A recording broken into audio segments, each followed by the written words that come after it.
নমস্কার সবাইকে, আমি সঙ্গীতা। আশা করি আপনারা অনেক ভালো আছেন আর আমিও ভালো আছি।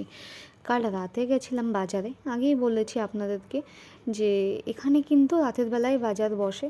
আর দেখুন, এই বাজারটাই না সব কিছু পাওয়া যায়। সত্যি বলতে অনেক ভালো লাগে। আমার তো এমনি কেনাকাটি করতে ভালো লাগে, সেটা সবজি বাজার বলুন আর যে বাজারই বলুন। আর এখানে দেখুন বিভিন্ন টাইপের লোক, সব ধরনের লোক আসে এখানে। কিন্তু হরিয়ানা, চণ্ডীগড়, হিমাচল, উত্তরাখণ্ড সব জায়গার লোক থাকে মোটামুটি। তো এই যারা দেখলেন বস্তা মাথায় করে, এখানে কিন্তু সবাই বস্তা বস্তা সবজি, আলু, পেঁয়াজ এইভাবেই বাজার করে। আমরাও কিন্তু কালকে 2 ব্যাগ বাজার করেছিলাম। তার কারণ এই বাজারগুলো কিন্তু রোজ বসে না, সপ্তাহে একদিন করে বসে। আর যা ছিল কালকে বৃহস্পতিবার, তো কালকে বাজার বসেছিল আর আমরাও চলে গেছিলাম আমাদের প্রয়োজনীয় জিনিসপত্র আনতে। আমি আগেও আপনাদের সাথে ভিডিওটা শেয়ার করেছিলাম বাজার করার। আর আজকে দেখুন আরও কত দোকান, আরও কত সুন্দর, কত ধরনের, কত আইটেমের, মানে মুমফলি, এখানে বাদামকে মুমফলি বলা হয়। আর এই যে এখানে দেখলাম উচ্ছেগুলো কিন্তু বেশ সুন্দর। আর ওই যে বললাম, এখানে কিন্তু সব ধরনের লোকজন বাজারে আসে, আপনি সব টাইপের লোক দেখতে পাবেন। আর আমাদের এখানে যেহেতু আর্মি হসপিটালটাই কাছে, তো সেখানে সবাই যায়। আর এখানে সত্যি কথা বলতে এই বাজারটাই সবথেকে ভালো, সেটা হচ্ছে টাটকা ফ্রেশ সবজি আর ফল পাওয়া যায়, যার জন্য এই মার্কেটটা কিন্তু আমার প্রচণ্ড ভালো লাগে। হ্যাঁ, বাজারে আপ ডাউন তো থাকেই, কিন্তু আদা রসুন কিন্তু আকাশ ছোঁয়া দাম চলছে এখন। শাকও মোটামুটি ঠিক আছে, কিন্তু কিছু কিছু সবজির খুব দাম। ফুলকপি দেখুন, ফুলকপির দামও কিন্তু কালকে অনেকটাই বেশি বললো, 70 টাকা কেজি চাইছে ফুলকপি। এখানে বেশিরভাগ জিনিসই কেজি হিসেবে। আর ওই যে দেখুন আমলা, আমলা কিন্তু আমি নিয়েছি। যাই হোক, কালকে এই ছিল বাজার। আর আজকে ভাবছি অত সবজি আনার পর কী রান্না করব, সবজি আর খেতে ইচ্ছা করছে না। তো ভাবলাম আজকে একটু অমলেট করে তরকারি বানাই। অন্যদিন ডিমের কালিয়া, ডিমের তরকারি খাওয়া হয়, কিন্তু মাকে দেখেছি ছোটোবেলায় এইভাবে আমাদেরকে অমলেট করেও তরকারি খাওয়াতো।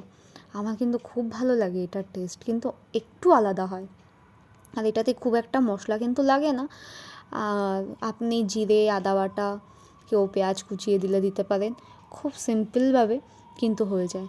তা আমি একটু মশলা বেশিই করে ফেলেছিলাম, তো আমি আর মশলাটাকে রাখিনি। এই যে প্রথমেই গোটা গরম মশলা দিয়ে দিয়েছি একটু তেলে, আর তারপরে একটু জিরে, আর এই যে দেখুন নতুন আলু ভালো করে ধুয়ে পরিষ্কার করে আমি কিন্তু তেলের মধ্যে দিয়ে দিয়েছি। আমার আলুগুলো দেওয়ার পরে মনে হচ্ছে তেলটা আর একটু বোধহয় কম দিলেও হতো, হয়ে যেত। হ্যাঁ, আর একটু কম হলে বেশি ভালো হতো, একটু বেশি পড়ে গেছে। যাই হোক, মশলাটা যাবে। আর বাদবাকি আমি অল্প নুন, অল্প হলুদ কিন্তু আমি দিয়ে দিয়েছি। এবার একটা মশলা করার পালা, চলুন মশলাটা বানিয়ে নিই। ওই যা দিই আমরা, লঙ্কা, একটু জিরে গুঁড়ো, একটু ধনে গুঁড়ো, আর আদা, আর একটু রসুন। আমি কিন্তু টমেটো দিতে ভুলে গেছি, তাই ভাবলাম ঠিক আছে টমেটোটা আমি পরে কুচিয়েই দেবো। তাই এই যে টমেটোটা আমি পরে কুচিয়ে দিয়েছি, কিন্তু আমার টমেটোটা আর একটু আগে দেওয়া উচিত ছিল। বিশ্বাস করুন, স্বাদ কিন্তু দুর্দান্ত হয় এইভাবে অমলেট করে তরকারি বানানো।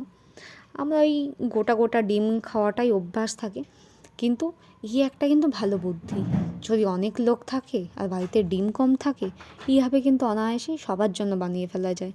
আর আমিও আজকে দেখুন এই 2টো ডিম দিয়ে এইভাবে কি সুন্দর বানিয়ে নিয়েছি আজকের তরকারি।